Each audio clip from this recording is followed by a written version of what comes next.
Frères et frères dans le Christ, paix, joie, grâce, amour à chacun, à chacune de vous, de la part de Dieu notre Père et au nom de notre Seigneur Jésus-Christ, en ce 5e dimanche du temps de Carême. C'est le dernier dimanche pratiquement de ce temps. Et déjà la semaine prochaine, nous nous acheminerons, nous entrerons probablement dans la semaine de la Passion. Dans la semaine de la Passion, le temps de préparation immédiate à la Pâque. Et nous sommes en train de nous acheminer cela avec un texte aujourd'hui, avec des textes qui nous aident fondamentalement à comprendre l'importance de la question de la vie, au-delà de la mort. La vie plus qu'autre qui est donnée par Dieu. Vous savez, pour aller de l'avant dans la vie, nous avons besoin chacun et chacune d'avoir une motivation, d'avoir quelque chose qui nous fasse avancer, qui nous fasse aller de l'avant. Nous avons besoin qu'il y ait une promesse pour nous, un horizon où nous devons arriver, une promesse.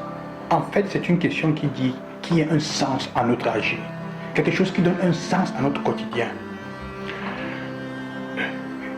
Il y a des personnes, nous souffrons tous, il y a des personnes qui souffrent davantage que d'autres.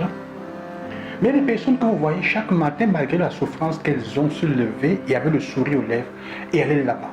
Et quand vous entrez un peu dans leur vie, vous vous rendez compte que parfois leur vie est tellement, au moins de notre point de vue extérieur, peut sembler misérable, liée aux souffrances qu'elles vivent.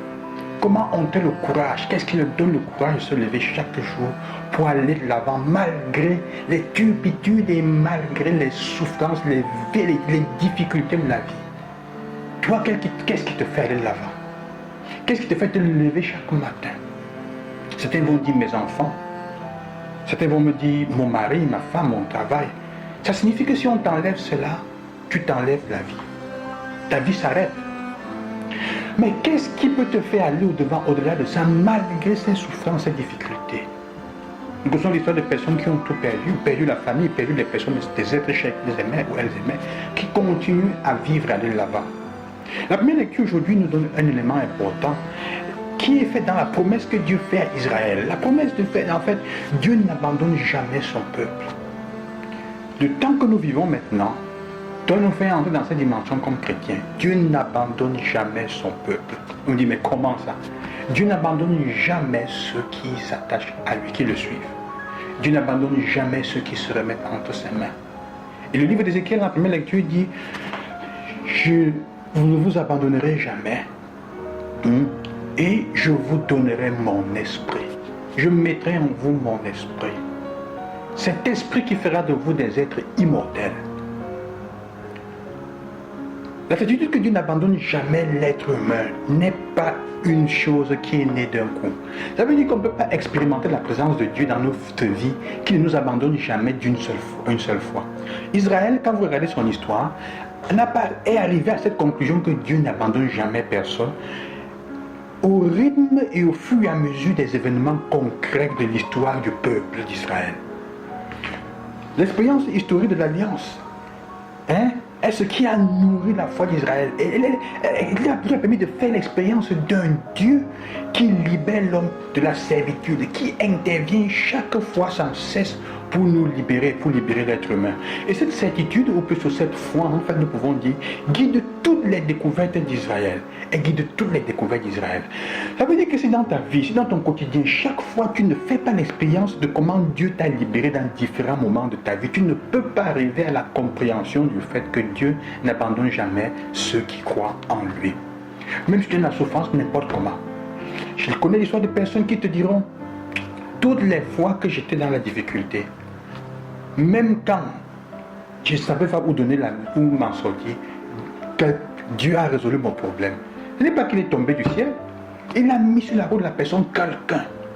Quelqu'un qui ne croit pas va dire, oh c'était la chance, c'était pas chance, ta chance m'a toujours souri. Donc, alors que nous, dans la foi, c'est Dieu qui a mis quelqu'un sur ta route. Si tu ne lis pas capable de te rendre compte de ça, de lire comme ça, tu ne seras pas capable de savoir, de te rendre compte que Dieu ne t'abandonne pas. Je parlais avec un couple il y a quelques jours qui m'a dit une fois, qui m'a dit, Père, chaque fois que nous sommes remis entre les mains de Dieu, nos enfants sont nés toutes les fois que nous n'avions pas planifié. Nous ne nous attendions pas. Et toutes les fois où nous étions dans des situations précaires, on n'avait pas de maison, encore pas de travail presque.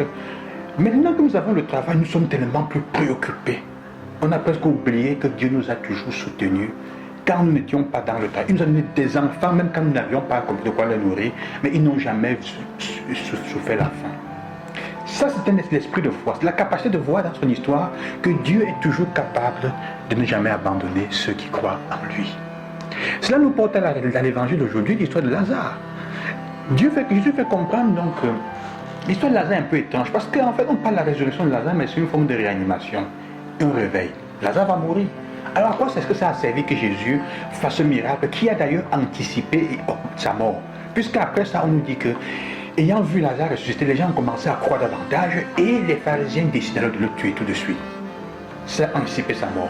Mais Jésus veut nous faire comprendre que, quand il dit, qui croit en moi ne mourra pas, aura la vie éternelle, ça ne veut pas dire, il dit, si tu crois, tu verras la gloire de Dieu à Marie. Ça ne veut pas dire que nous ne mourrons pas, notre corps ne va pas finir. Jésus veut dire, si tu crois, la mort comme séparation de Dieu n'existe plus. Je suis la vérité et la vie, il dit. La mort comme séparation de Dieu n'existe plus. Quand on est séparé de Dieu, on est déjà mort. Et la mort finale, c'est la séparation complète. Un jour tout autant nous mourrons. Ça ne veut pas dire que déjà maintenant, il ne nous aide pas, il ne vient pas à notre secours. Non, il vient. Mais la foi en Jésus, cette histoire de Lazare nous enseigne que la mort n'a plus de pouvoir sur nous. Les gens ne peuvent plus t'attaquer, chercher à vouloir dominer ta vie par la sorcellerie, je ne sais pas moi quoi. Quand tu es attaché au Christ, quand tu es lié à lui, la mort comme séparation de Dieu n'existe plus. Alors la deuxième lecture nous fait comprendre qui nous séparera de Dieu. Rien, même pas la mort, ne nous séparera de l'amour du Christ. Chers frères, il s'agit donc maintenant d'un défi que nous lançons, de savoir comment regarder dans notre vie quels sont les moments où Dieu est entré dans ma vie pour que ma foi grandisse, qu'il ne m'abandonne jamais. Il ne nous abandonne jamais.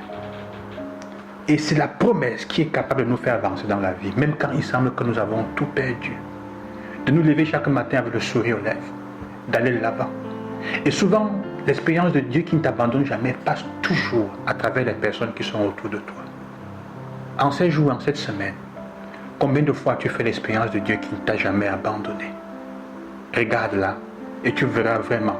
Ça ne signifie pas toujours avoir l'argent, ça signifie souvent que tu es secouru au moment où tu ne t'attends pas. Si tu n'arrives pas à le voir, peut-être que c'est toi qui t'es éloigné de Dieu.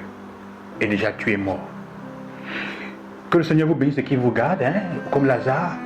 Jésus te dit, lève-toi, Lazare, Marie, Jacques, Jean, toi qui m'écoutes, lève-toi, sors du tombeau. Il te libère des tombes, il veut te libérer. Libère-toi, écoute sa voix et viens à lui, sors, va à lui. Libère-toi des tombeaux, des souffrances, de tout ce qui est en train de t'emprisonner, des bandes de mort qui sont en train de t'attacher. Libère-toi et sors. Je te bénis au nom du Seigneur, loué soit Jésus-Christ. À demain.